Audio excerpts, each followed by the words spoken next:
정식 명칭은 보현숙성 황후인데 그 성씨가 기씨여서 우리에겐 보통 기황으로 더 잘 알려진 여인이 있습니다. 그 여인은 우리나라 고려시대의 여인으로 당시 몽골이 세운 대제국 원나라의 공녀로 끌려간 여인이었습니다. 그런데 그 뒤 원나라 조정에서 궁녀가 되고 그 원나라 황제였던 해종의 총애를 받기 시작합니다. 몇 년 후 황제 해종의 아들을 낳고 나서는 원나라 제2황후가 되고 그때부터 이 여인은 사실상 원나라 조정의 실권을 장악해 버립니다. 급기야 이 여인은 여러 우여곡절 끝에 몽골 출신이 아님에도 불구하고 그 대제국의 제1황후의 자리에까지 오르게 됩니다. 한낱 속국이었던 고려의 한 공녀로 원나라에 바쳐졌던 여인이 황제 해종의 각별한 총애와 사랑을 받음으로 결국 정실 황후가 된 이 고려판 신데렐라 같은 이야기가 실제 우리 역사 속에 정말 존재한다는 것이 참 흥미로운 것 같습니다. 그런데 오늘 우리가 살펴볼 내용도 그와 비슷합니다. 바로 포로에서 페르시아 대제국의 왕후의 자리에 오른 에스더의 이야기를 가지고 2장을 중심으로 함께 말씀을 나누고자 합니다. 먼저 이 에스더의 이야기는 1장 처음에 잔치 이야기로 시작이 됩니다. 그 페르시아 바사의 왕 아하수에로는 즉위한 지 3년이 되는 해에 무려 180일 동안, 그러니까 반년 동안을 국가적인 차원에서 대대적인 잔치를 벌입니다. 그때 그가 그렇게 큰 잔치를 벌인 것은 1장 4절에 나와 있던 것처럼 자기 나라의 부귀와 영화로움, 그 위엄의 혁혁함을 만천하에 드러내며 자랑하려고 했던 것입니다. 물론 당시 고대 문화에서는 전쟁 전이나 후로 왕이 큰 잔치를 배설하기도 했었지만 성경에는 그런 내용이 나와 있지 않는 것으로 보아서 우리는 지금 이 잔치의 모습을 통해서 아하수에로 왕의 그 인물됨을 깨달을 수가 있습니다. 그 아하수에로 왕은 별로 사리분별이 깊지도 않고 쾌락을 추구하고 또 허영심만 많았던 그런 인물임을 잘 알게 된다는 것입니다. 게다가 이 아하수에로 왕은 그 180일도 모자라서 또 잔치 뒤풀이격으로 그 뒤에도 7일 동안을 더 연장해서 잔치를 벌입니다. 그리고 이제 그 엄청난 위용을 갖추었던 모든 잔치의 마지막을 장식하는 차원에서 자신의 아름다운 왕후, 용모가 상당히 아름다웠다고 하는 그 와스디를 자랑하려고 했습니다. 그래서 그 와스디에게 면류관을 쓰고 잔치 자리에 나와서 너의 그 아름다움을 이 온 나라 백성들과 방백들 앞에 다 보이라고 명령을 내립니다. 그런데 무슨 이유에선지 왕후 와스디는 그 자리에 나오기를 거절합니다. 그러자 당연히 그 명령을 내렸던 아하수에로 왕은 크게 분노를 하기 시작합니다. 그래서 왕은 도대체 이 사태를 어떻게 수습하면 좋을지 분노에 가득 차서 주변 신하들에게 묻습니다. 그때 이 신하들이 왕을 더 높이면서 아첨 떨기 위해서 왕후 와스디를 아예 폐위시켜버리라고 그런 극단적인 제안을 합니다. 결국 이 어리석고 허영심 많았던 아하수에로 왕은 그 신하들의 제안에 옳거니 하면서 왕후 와스디를 폐위시켜버리고 맙니다. 여기까지가 1장의 이야기이고 이 1장에 이어 실제 역사에서는 이 아하수에로 왕이 이 잔치 후에 헬라와 맞붙는 살라미스, 플라테, 미칼레 전투를 연속적으로 벌입니다. 그러나 모두 완패하고 맙니다. 그리고 나서 이제 오늘 본문 2장이 이어지는 것입니다. 이때는 이제 그 왕후 와스디를 패한 뒤 약 3년이 지난 시기였습니다. 그래서 이제 시간도 꽤 흐르고 분노도 가라앉고 나니까 자기가 했던 성급했던 일이 생각이 나면서 아무래도 그때 당시에 왕후 와스디를 패했던 일이 후회가 되는 것입니다. 게다가 그 사이에 헬라와의 그런 큰 전쟁이 있었고 그 앞에서 완패하고 박살이 난 상황이었기에 그렇게 군사적으로 물질적으로 또 정신적으로 큰 손상을 입은 그런 상황이었기에 더더욱 이전 왕후 생각이 많이 나며 그립기도 했을 것입니다. 그래서 그렇게 후회하며 괴로워하는데 그때 또 주변의 신하들이 급하게 달려들어서 왕이시여, 그렇다면 전국 각 도에서 아름다운 처녀들을 다 불러 모아다가 왕이 선택을 하셔서 그 여인을 왕으로 새롭게 삼으소서라고 제안을 합니다. 그때 신하들은 왕을 정말 위하고 위로하기 위해서 이런 제안을 했던 것이 아닙니다. 혹시라도 정말 혹시라도 왕후 와스티가 다시 복귀되었을 때 왕후의 자리에 다시 오르게 되었을 때에는 그 왕후 와스티를 폐위하라고 그렇게 제안했던 자신들의 목숨이 달아날 것이기 때문에 자신들의 목숨을 부지하기 위해서 급급하게 서둘러서 왕에게 이런 성급한 제안을 또 했던 것입니다. 그러자 이 어리석고 귀 얇은 왕은 또 좋거니 하면서 그대로 오케이를 해버립니다. 그때 이제 그 도성 수산에 바로 모르드게와 에스더라는 인물이 있었던 것입니다. 이 모르드게는 그 집안이 바벨론 2차 포로 때 함께 포로로 잡혀온 집안의 인물이었고 에스더는 그 모르드게의 삼촌의 딸, 그러니까 사촌 누이 동생이었습니다. 이 에스더는 7절 말씀에도 용모가 곱고 아리따운 처녀라 라고 말하는데 그런데 안타깝게도 부모가 없는 고아여서 사촌 오빠 모르드게가 데려다가 자기 딸처럼 잘 양육을 했던 것입니다. 그러다 이제 나라에서 왕이 처녀들을 다 불러 모으니까 에스더도 그때 나이가 돼서 거기에 붙들려 왕궁으로 끌려 들어갑니다. 그리고 당시에 왕실에서 정한 규례대로 12달, 1년 동안을 몰약 기름과 향품을 써가면서 몸을 정결케 한 뒤에 드디어 에스더 차례가 되어서 이제 왕 앞에 들어가게 됩니다. 그때 이 에스더는 놀랍게도 단번에 왕의 사랑을 듬뿍 받으며 곧장 머리에 면류관이 씌워지고 와스티를 대신한 왕후의 자리에 오릅니다. 그리고는 왕이 또 잔치를 벌이는 것입니다. 이 내용이 오늘 우리가 읽은 2장 18절까지의 이야기이고 2장 이제 나머지 뒷부분 19절부터 23절까지는 이제 페르시아의 한 고위 관직에 오른 모르드게가 그때 왕에게 반역을 꾀하던 내시들을 에스더를 통해서 왕에게 보고함으로써 다행히 왕이 해를 입지 않고 그 반역을 꾀하던 내시들이 나무에 달려 죽은 그런 사건이 기록되어 있습니다. 그래서 우리는 오늘 본문인 이 2장의 내용에서 몇 가지 볼 수 있는 것이 있습니다. 그것들이 실제로 우리 육신의 눈에는 보이지 않는 것들임에도 불구하고 그럼에도 불구하고 우리가 그 속에서 분명히 볼 수 있는 것들이 있습니다. 첫째는 이 에스더가 7절 9절에 용모가 곱고 아리따웠다 라고 나오고 있는데 그것을 원문에 좀 더 맞게 정확히 번역하면 용모가 아름답고 선한지라, 용모가 아름답고 착한지라가 됩니다. 그래서 직접적으로도 에스더가 착한 마음씨를 가졌다고 이렇게 나오고 또 2장의 전반적인 이런 이야기의 흐름이 이 에스더가 부모 없이 고아로 크면서 또 포로로 크면서 또 사촌 오빠의 손에 크면서도 구김살 없이 삐딱하게 크지 않고 그 밑에서 잘 순종하며 정말 마음씨도 착하게 잘 큰 여인임을 알 수가 있습니다. 그래서 우리는 첫째로 에스더의 착한 마음씨를 이 본문에서 볼 수 있다는 것입니다. 그리고 2장 마지막 부분에 그 모르드게의 내시들 반역 보고 사건을 통해서 우리는 모르드게의 충성심을 볼 수가 있습니다.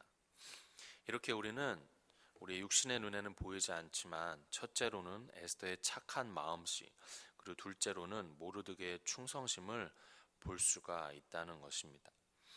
그런데 한 가지 더 우리가 오늘 본문에서 가장 중요하게 볼 수 있는 것은 바로 여호와 하나님의 손입니다. 물론 직접적으로 대놓고 여호와 하나님의 손이 나오지는 않고 있지만, 그러나 우리는 충분히 이 속에서 하나님의 손을 볼 수 있다는 것입니다. 2장 9절 말씀을 세 번역으로 한번 다시 보시겠습니다. 헤게는 에스더를 좋게 보고 남다른 대우를 하며 곧바로 에스더에게 화장품과 특별한 음식을 주었다. 또 궁궐에서 시녀 7명을 골라 에스더의 시중을 들게 하고 에스더를 시녀들과 함께 후궁해서 가장 좋은 자리로 옮겨서 그곳에서 지내게 하였다. 그 각양각지에서 수많은 여인들이 불려 모아졌는데, 그래서 학자들에 의하면 작게는 400명, 크게는 1460명에 이르렀다고 하는데, 그 속에서도 담당자 네시 헤게로부터 알 수 없는 특별한 호의와 배려를 받은 것입니다. 또 2장 15절 말씀을 보시면 모르드게의 삼촌 아비하일의 딸, 곧 모르드게가 자기의 딸같이 양육하는 에스더가 차례대로 왕에게 나아갈 때에 궁녀를 주관하는 네시 헤게의 정한 것 외에는 다른 것을 구하지 아니하였으나 모든 보는 자에게 궤을 얻더라. 에스더는 이제 자기 차례가 되어서 왕 앞에 나아가게 되었는데, 그럼에도 불구하고 다른 여인들처럼 특별한 꿈의 개들을 더 요구하지도 않았습니다. 그런데도 왕 앞에 나아가기 전부터 벌써부터 모든 보는 자에게 궤을 얻었다고, 즉 모든 보는 자에게 사랑을 받았다고, 누가 보아도 보는 모든 자들이 에스더를 보고 참 아름답다고 느끼며 흡족해했다는 그런 말씀이 나오고 있습니다. 요즘 말로 하자면 성형수술이나 보톡스나 필러나 이런 것들 전혀 하지도 않았음에도 불구하고 보는 사람들 눈마다 은총과 사랑을 흡족히 입었다는 것입니다. 또 17절 말씀을 보시면 왕이 모든 여자보다 에스더를 더욱 사랑하므로 저가 모든 처녀보다 왕의 앞에 더욱 은총을 얻은지라. 왕이 그 머리에 면류관을 씌우고 와스들을 대신하여 왕후를 삼은 후에, 그 400명에서 1460명가량 되는, 그렇게 다 미모로는 한가닥 하는 여인들, 자기가 살던 지방들에서는 미모로 다 내로라 하는 여인들이 모였는데도 그 속에서 또 에스더는 단번에 왕의 눈 앞에서 모든 여자보다 더욱 사랑을 받고 모든 처녀보다 더욱 은총을 입었다라는 것입니다. 게다가 참고로 역사가 헤로도토스에 의하면 당시에 원래 이 페르시아의 왕후는 반드시 페르시아 7대 귀족 가문의 출신이어야만 했다고 합니다. 그런데도 놀랍게 이렇게 에스더가 왕후에 오른 것입니다. 이토록 에스더에게만 놀랍게 임했던 이러한 특별한 호의와 사랑과 은총이 나오고 있는데, 그런데 이 부분들을 우리가 히브리 원문으로 살펴보면 헨과 헤세드라는 단어로 그 이야기가 이어지고 있습니다.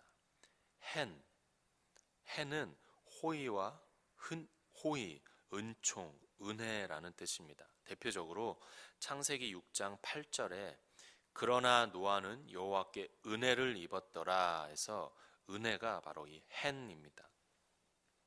그리고 헤세드라는 단어는 보통 인애라고 번역을 하지만 사실은 우리 인간의 그 어떤 말로도 어떤 단어로도 설명할 수가 없는 단어입니다. 하나님의 사랑, 은혜, 인내, 능력, 자비, 권능, 인자하심 등등 하나님의 그런 선하신 속성, 하나님의 사랑의 모든 속성이 전부가 다 들어가 있는 굉장한 단어가 바로 이 헤세드입니다. 따라서 우리는 한낱 포로의 후예에서, 그것도 부모도 없는 고아가 감히 그 거대한 페르시아 대제국의 왕후에 오른 이 사건 속에서 분명히 은밀하지만 위대하게 역사하신 하나님의 은총과 사랑의 손길을 보고 깨달을 수 있다는 것입니다. 특별히 지금 이 에스더가 왕후에 오른 이야기는 흥미롭게도 잔치와 잔치 사이에 들어가 있습니다. 즉 잔치로 시작해서 잔치로 끝나고 있는 것입니다. 단지 한 나라의 왕을 위해 허영심으로 시작된 잔치가 포로 유대 민족의 딸, 하나님의 딸 에스더의 잔치로 마무리되는 이 사건 속에는 사실 그 사이의 모든 과정에 여호와 하나님의 손이 놀랍게 역사하고 계셨다는 것입니다. 그 사이의 모든 인물들, 그리고 그들의 마음, 말과 행동들, 그리고 또 사건들, 그 모든 과정 하나하나 위에 보이진 않지만 위대하신 여호와 하나님의 손이 능력으로 역사하고 계셨다는 것입니다. 설령 그 사이에 사람들이나 사건들이 아무리 악하고 아무리 어리석고 아무리 실패하고 아무리 아첨 떠는 비루한 것들이었을지라도 하나님은 그 모든 것을 당신의 놀라운 손으로 다 붙드시고 사용하셔서 이 놀라운 일을 이루신 것입니다. 그리고 지금 이 사건이 더욱 중요한 것은 단순히 포로가, 고아가 제국의 왕후가 되었다라는 이런 신데렐라 같은 이야기 차원에서 중요한 것이 아니라 지금 하나님은 당신의 놀라운 손길로 그 에스더를 왕후의 자리에 앉히심으로 사실은 장차 유대민족을 그 땅에서 그 하만의 음모로부터 구원해낼 한 구원자를 세우신 사건이기에 더더욱 중요한 것입니다. 즉 다시 말해서 하나님의 손길은 그 어떤 것에도 장애받지 않고 구애받지 않고 제한받지 않고 당신의 놀라운 구원 역사를 반드시 다 합력하셔서 능히 이루신다라는 것입니다. 이 하나님의 손길 앞에서 우리도 가장 먼저 우리의 구원을 돌아보게 됩니다. 우리의 구원도 전적으로 이 하나님의 손길에 의한 것입니다. 하나님은 당신의 놀라운 손길로 첫째 아담의 타락, 바로 우리의 타락을 둘째 아담이신 예수를 통해 회복시키심으로 우리를 구원하셨습니다. 하나님은 구약에서부터 이미 우리의 남편이셨는데 우리가 그 언약, 약속을 파기함으로 하나님과 영적으로 이혼한 상태가 되었는데 그럼에도 불구하고 하나님은 당신의 손길로 우리 대신 당신의 아들 예수를 십자가에 잡아 죽이심으로 우리와의 그 이혼 증서를 찢어버리시고 십자가 사건 당시에 성소의 휘장이 위에서 아래로 쭉 찢어진 것처럼 그 이혼 증서를 찢어버리시고 다시 우리를 그리스도 예수의 신부로 받아 주셨다는 것입니다. 우리는 그렇게 오직 하나님의 손길로 또 오직 그리스도 예수의 손길로 구원받은 것이기에 성경은 감히 그 손에서 우리를 빼앗을 자가 없다고 말씀합니다. 요한복음 10장 28절부터 30절까지의 말씀입니다. 내가 저희에게 영생을 주노니 영원히 멸망치 아니할 터이요 또 저희를 내 손에서 빼앗을 자가 없느니라. 저희를 주신 내 아버지는 만유보다 크심에 아무도 아버지 손에서 빼앗을 수 없느니라. 나와 아버지는 하나이니라 하신대. 하나님은 우리를 당신의 두 손으로 꼭 붙드시고 끝까지 우리를 하늘 왕의 자리에, 이 에스더처럼 하늘 왕후의 자리에, 그리스도의 신부의 자리에 기필코 앉혀 주시겠다는 것입니다. 그 놀라운 하나님의 은총과 사랑의 손길이 지금도 우리 위에 머물고 계십니다. 그 열심과 능력 있는 손길이 반드시 지금 나의 일에 간섭하고 계시고 반드시 지금 나의 모든 사정을 다 알고 계십니다. 시편 139편 7절부터 10절까지의 말씀입니다. 내가 주의 신을 떠나 어디로 가며 주의 앞에서 어디로 피하리이까? 내가 하늘에 올라갈지라도 거기 계시며 음부에 내 자리를 펼지라도 거기 계시니이다. 내가 새벽 날개를 치며 바다 끝에 가서 거할지라도 곧 거기서도 주의 손이 나를 인도하시며 주의 오른손이 나를 붙드시리이다. 내가 언제 어디서 무엇 하든 주의 손이 나를 인도하시고 주의 손이 나를 붙들고 계신다고 말씀하십니다. 또 이사야서 41장 10절 말씀에 두려워 말라 내가 너와 함께함이니라. 놀라지 말라 나는 내 하나님이 됨이니라. 내가 너를 굳세게 하리라. 참으로 너를 도와주리라. 참으로 나의 의로운 오른손으로 너를 붙들리라. 하나님이 참으로 당신의 의로운 오른손으로 우리를 붙드시고 그 손으로 우리를 도와주시겠다고 말씀하십니다. 그러나 많은 경우 우리의 안타까운 현실은 우리는 보통 이런 하나님의 손이 아니라 내 손 혹은 남의 손을 의지하곤 한다는 것입니다. 우리는 무엇보다도 차라리 나를 믿는다, 내 손을 의지한다, 내 주먹을 믿는다 라고 하면서 내 힘, 내 능력, 내 건강, 내 물질, 내 명예, 내 권력을 의지하곤 하는 것입니다. 그러나 잘 생각해 보면 우리의 손은 공술의 공수거란 말도 있듯이 사실 빈손으로 왔다가 빈손으로 가는 빈손 인생이기에 사실 우리의 손은 그 어느 것 하나 끝까지 붙잡을 수도 없고 끝까지 어떤 힘을 행사할 수도 없는 무력하고 무능한 손에 불과합니다. 그래서 우리는 이 내 손을 의지하는 그것만큼 어리석은 것이 없음을 쉽게 깨달을 수 있습니다. 또 남의 손을 의지하는 것도 마찬가지입니다. 우리는 보통 어릴 때는 부모를 의지하고 또 점점 자라면서는 친구를 의지하기도 합니다. 그러다 이제 장성해서 결혼을 하면 배우자를 의지하고 그렇게 결혼해서 또 살다 보면 배우자도 나에게 완전한 존재, 나에게 충족한 존재가 아니구나라는 것을 또 깨달으면 그때부터는 이제 또 자녀를 의지하기도 하면서 자녀에게 올인하기도 합니다.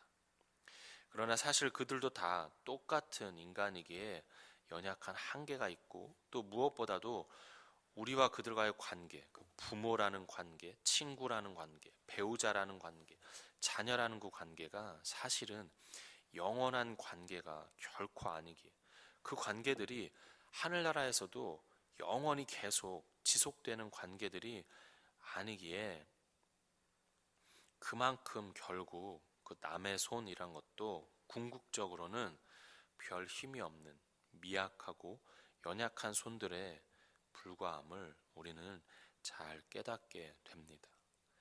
또 최근에는 우리가 한국에서 요즘 한국 거의 온 나라가 난리 가운데 분명히 보듯이 아무리 힘이 세다고 믿었던 내 손도 또 아무리 영원할 것 같아서 의지했던 그 남의 손도 결코 그 손들이 영원하지도 않고 결코 진짜 힘 있지도 않음을 우리는 그 모습 속에서도 또 한 번 분명하게 확인하게 됩니다.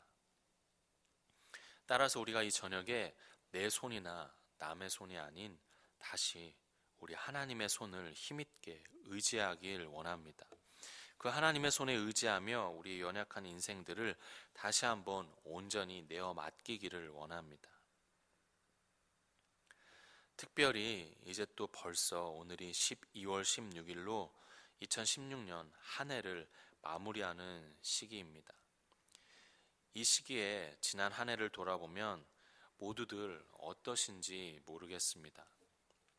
긍정적이든 부정이든 여러 대답들을 하실 수 있으시겠지만 올 한 해 무언가 잘 되시고 성공한 분이 계실 것입니다.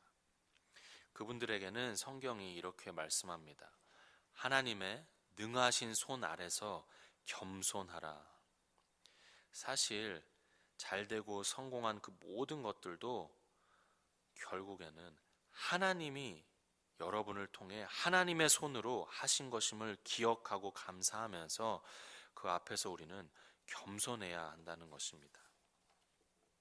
또 반대로 한 해 동안 무언가 잘 안 되시고 실패한 분들도 계실 것입니다.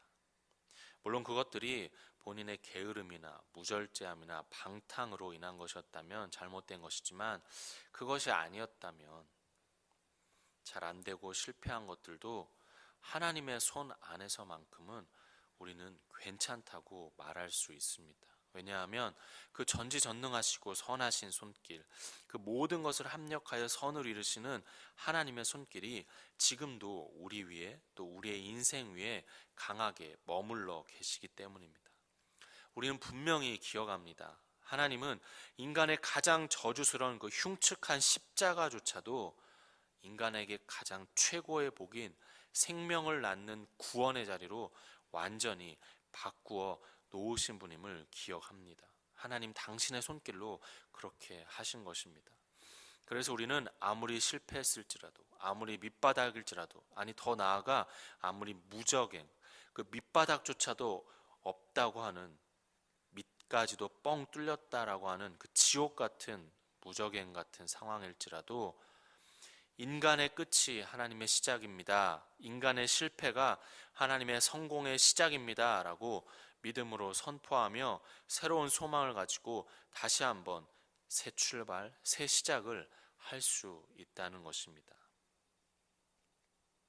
그리고 우리가 좀 더 이 하나님의 손 앞에서 우리를 더욱 돌아보자면 이 험난한 세상 속에서 또 그 치열한 사회 속에서 혹은 불안한 가정 속에서 아니면 아직 완전하지 못한 죄인들이 모인 이 교회 공동체 속에서 어떤 아픔들이 또 눈물들이 있으신지 모르겠습니다.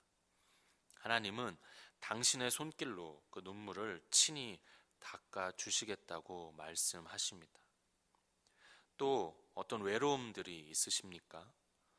우리가 종종 정말 몸서리치게 외롭기도 한 것처럼 어떤 외로움이 있으십니까? 하나님은 당신의 두 손으로 그런 우리를 힘껏 한껏 안아 주시겠다고 말씀하십니다. 어디 붙잡을 데도 없고 하소연할 데도 없으십니까? 너무 억울하고 원통해서 잠 못 이루시는 분이 계십니까? 하나님은 하나님이 의로우신 재판장이시기에 그 의로우신 재판장의 손길로 곧 심판해 주실 것이라고, 곧 재판하시고 심판하실 것이라고 성경 곳곳에서 말씀하고 계십니다.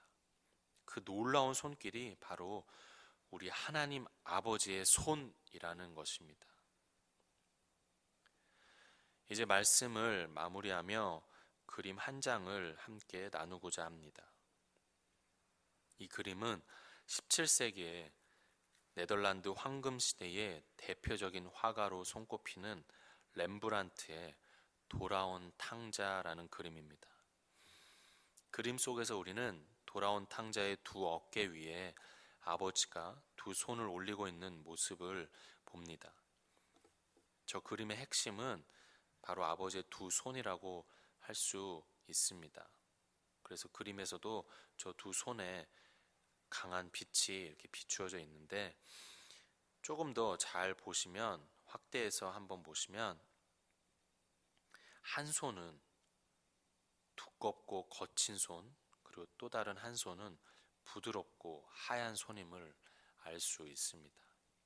그래서 보통은 저 두껍고 거친 손을 부성의, 그러니까 아버지의 사랑의 손, 그리고 부드럽고 하얀 손을 모성의, 어머니의 사랑의 손으로 그렇게 해석하곤 합니다. 좋은 해석인 것 같습니다만, 그러나 오늘 저는 저 두 손을 하나님 아버지의 손, 그리고 아들 예수의 손으로 한번 해석하고 적용해 보고 싶습니다. 한 손은 강하신 하나님 아버지의 손이고, 또 한 손은 아들 예수의 손이라고 이렇게 오늘은 그렇게 해석하고 싶다는 말씀인데, 왜냐하면 이 땅의 가장 연약한 모습으로 흠모할 만한 아름다운 것이 전혀 없고 연한 순같이 고운 모양도 없고 풍채도 없이 가장 낮은 자리에 또 말구유에 오신 분이 예수 그리스도이시기에 저 부드럽고 하얀 손을 예수의 손으로 그렇게 적용해 보고 싶은 것입니다.